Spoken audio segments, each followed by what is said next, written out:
Welcome back to another week of the Marriage and Real Estate Podcast. I am your host, Kevin Shelton, missing my co-host, Aisha Shelton. She is actually on another yoga retreat. Now, y'all know my wife be going everywhere all the time.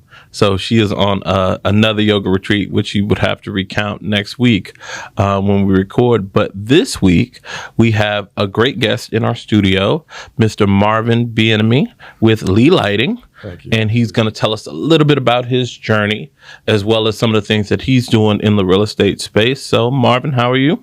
I'm wonderful. Just want to thank you guys for having me here. Awesome. It's a pleasure to be here. I've seen some of y'all stuff on Instagram, so it's an honor to be here. So thank y'all. No, thank you for coming. Absolutely. If you would tell all of us a little bit more about yourself, how you got started, what your company does, and then kind of how you participate in the real estate space and what made you passionate about getting into that space in real estate? Yeah, absolutely.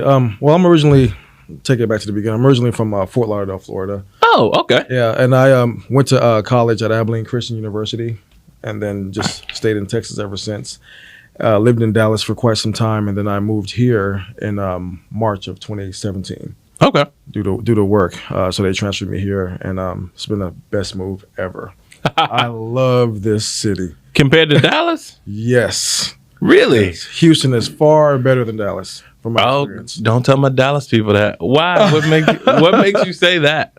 Well, for me personally, when I was in Dallas, I felt like I was an unfit puzzle piece trying to fit in. Okay, that makes sense. And when I came to Houston, I felt like the entire city opened their arms, like, Marvin, where have you been?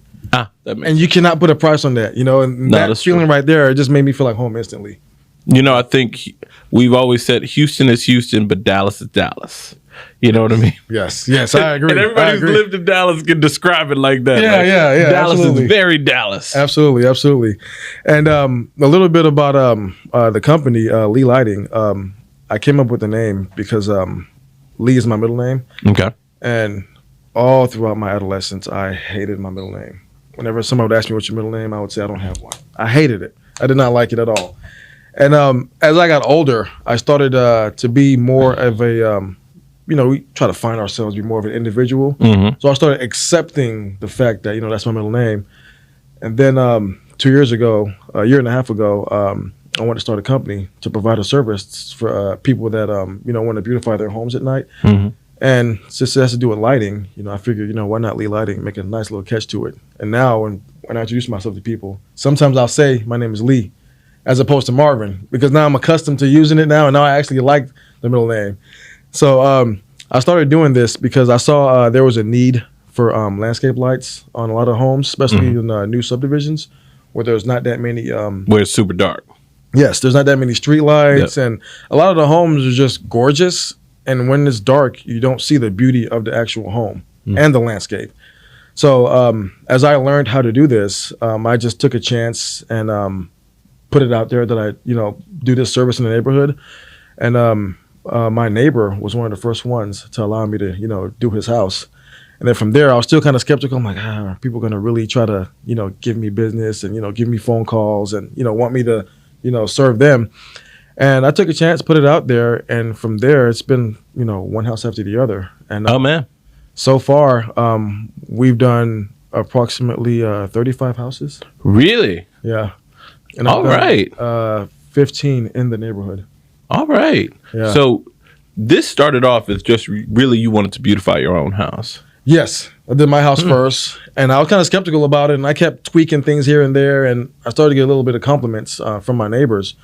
And me and my fiance were talking, and she said, I should provide this to the community. And I was, with anything new, you're kind of apprehensive and not sure, what the outcome's going to be, and, kind of scared to put yourself out there. So like I said, a neighbor gave me an opportunity, and from there, the phones kept ringing and people wanted the service. So what was your background before this? When you were just doing everything that you were doing and you moved here from Dallas, what was your background that made you want to get into lighting or electrical or all that? Well, when I was in Dallas, when I lived in Abilene and then moved to Dallas, I was working for Coca-Cola. Okay. So I was a team lead in the production plant. So I was always managing people and delegating. But being in the warehouse for 12 hours every day was just driving me insane. I had to get out of there. I'm a people person.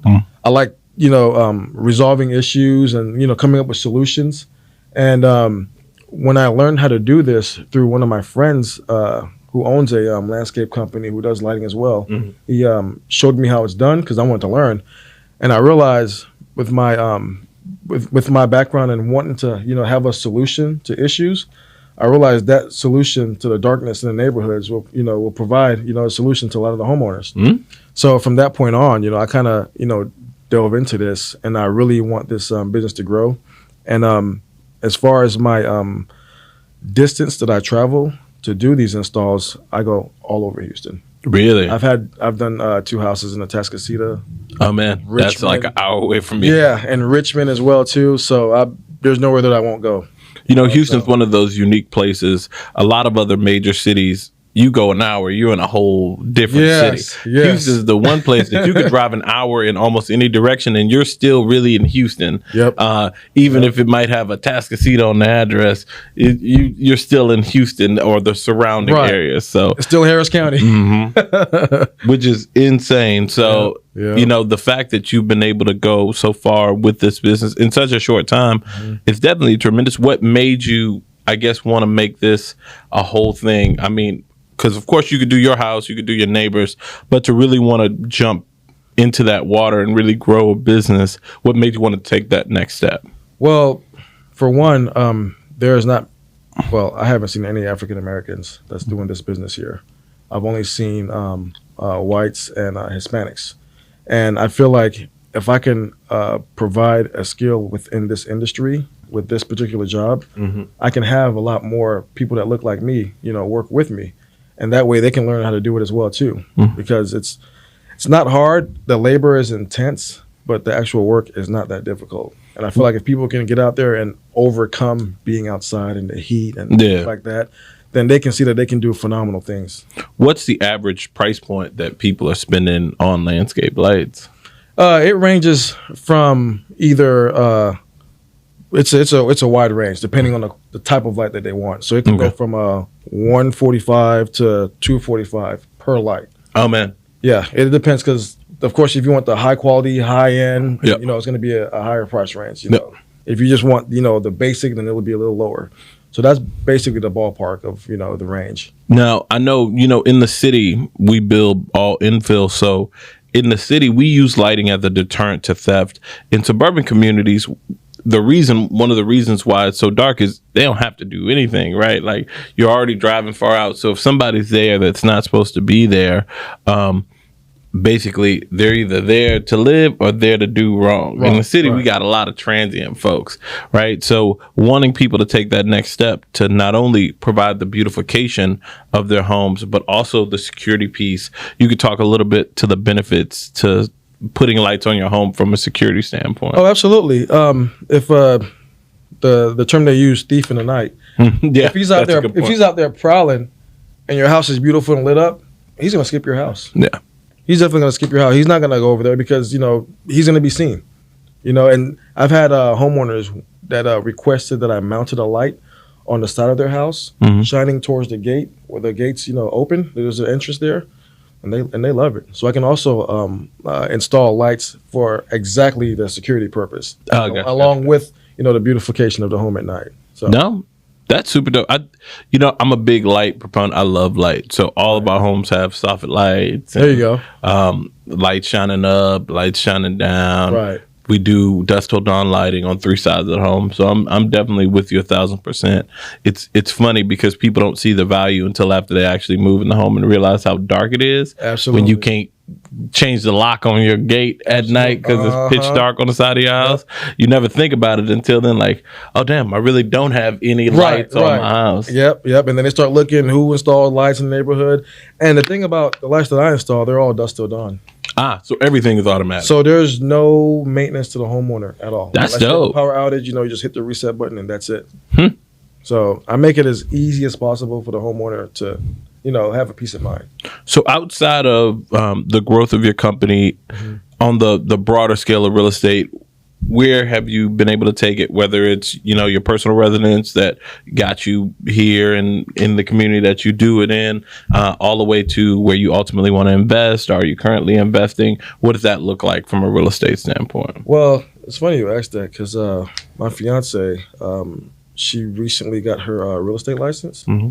So we've invested in 2 properties so far in Houston. We have one in Galveston and one in Fifth Ward. Oh, dope. Okay. Right now, they're being rented out through Airbnb, and we're looking. How are you liking that? There's been some challenges, some things that we didn't account for in the beginning. Give me your best story. Oh God. The worst one right now is just the Wi-Fi box completely burning out because the inspector did not inspect the electrical panel correctly, and the heater got installed, blew a fuse, Wi-Fi box didn't work while we had tenants there. Oh, damn. Renting out the place. Yeah. So, we had to coordinate to where whenever the tenants left to go, brunch and all that, we quickly went to T-Mobile, get another Wi-Fi box, install it, check everything, and then, get out of there as quick as possible.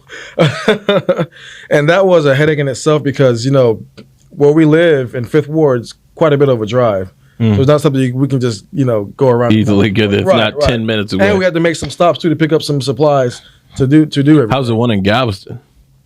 So far, that one's running smoothly. Oh, okay. I thought that we're going to have the biggest issue with that because of how old the property was. But it's running smoothly. And y'all bought this and renovated, or y'all bought it turnkey? Oh, no, we renovated it. No, gotcha. Yeah. I did the, me and a neighbor of mine went in there, did the whole demolition, got contractors in, to put bathroom, countertops, and everything in there. So what's the average rate in Galveston a night? it ranges from $250-ish to low $4s. Really? Yeah. In Galveston, And Texas? people are coming down there like crazy. It's insane. It okay. is. Yeah. That's funny. My wife asked me about a property that she wants to buy in Galveston. I was like, all right, whatever. I said, as long as the numbers make sense. But she was like, we can Airbnb it. And for those of you who know my wife, know for her to say Airbnb, it must be an opportunity. Yeah. Because we had 2 Airbnbs in the city and she did not want to keep those. How are y'all liking Fifth Ward with everything coming, with the development happening in the neighborhood and all that? We think we got that property at the perfect time because with the whole river district built there, by the time everything is gentrified, we know that property is going to be worth a lot more than what we got it for. And is that an older home or a townhome or what is it? Oh, it's an older home. Okay. It's an older home. We did a complete renovation inside. Oh, dope. Yeah. So pretty much like you staying busy. Yeah, very busy. Very busy. Yeah, absolutely. And we have a 3-year-old. Oh, yeah. So she requires a lot of time. Your ass busy. Look, that's a journey. Yeah. So a business, 2 Airbnbs, a 3-year-old, and a fiance. Yeah, my plate is full. My plate is full. That is a journey. I'm surprised I don't have more wrinkles than what I have now. Look, it's a journey. So what's next? Well, of course, probably next year we're gonna get married. Okay. Searching for a venue right now, and really we want to invest in getting more properties. Okay. So that's the end goal for each of us to have a couple of properties apiece on our own. Okay. Yeah, and since she has the license, she can look up, everything that's available. Do you have a number in mind as far as where you want to be cash flow wise, or number of doors, or what does that look like? Mainly for me, I look at number of doors because the cash flow would be there, if I put in the work and get the number of doors. So for me personally, I would like about 5 or 6. Okay. And hers is kind of unlimited right now because she just wants to have those properties. You want to maximize. That's it. Yeah. And she handles stress way better than I do. So that's why my number is around, 5 or 6, because when I get stressed out and I don't have a solution right then and there, it really gets to me. But for her, she knows how to, walk through everything. So she's more equipped emotionally to have more properties than I am. which is fine. Which is lean fine. to your strengths. Yeah, exactly. Lean to your strengths. Exactly. Say, hey, look, I can't deal. You go handle that. Right. Yeah. No, that's super dope. Well, we appreciate you coming on, not only learning more about your business, but also learning about your real estate investment journey. We definitely got to have you and the wife back on together. Oh, absolutely. You know, this is like a man's day, but once the women come, they're really the brains behind the operation. We just get to do the work and get our hands dirty. Right. Absolutely, you know, we're the brawn, but they're the brains for sure. So, but no, we appreciate you. And then for people to be able to reach out to you, especially local people here in Houston, if you want to give them all your socials and a way that they can reach out for your business, and it's Lee Lighting. Lighting. All exterior and landscape lighting, correct? Landscape lighting, yes. So it's going to be, the Instagram is going to be at Lee Lighting Houston. All one word, no underscores, no periods, just Lee Lighting Houston. And on Facebook, it's going to be the same thing, Lee Lighting Houston. So that's where you can reach me at. So if anybody's interested, DM me. I respond very quickly. I'm the one you'll be messaging directly. No, perfect. And please reach out, support this growing business, get your landscape lighting right. For those of you following us on the marriage and real estate journey, you know, we like to have couples who are all about that business life, marriage life, and that real estate life. So, you know, more stories to come for sure. So smash that like button and follow our podcast on all platforms, as well as on Instagram, Facebook, and all the socials. And we look forward to having you back again, brother. Absolutely. Appreciate you. Yeah, thank you, man. Thanks for having me. This has been another Marriage and Real Estate Podcast. I'm Kevin Shelton. We out.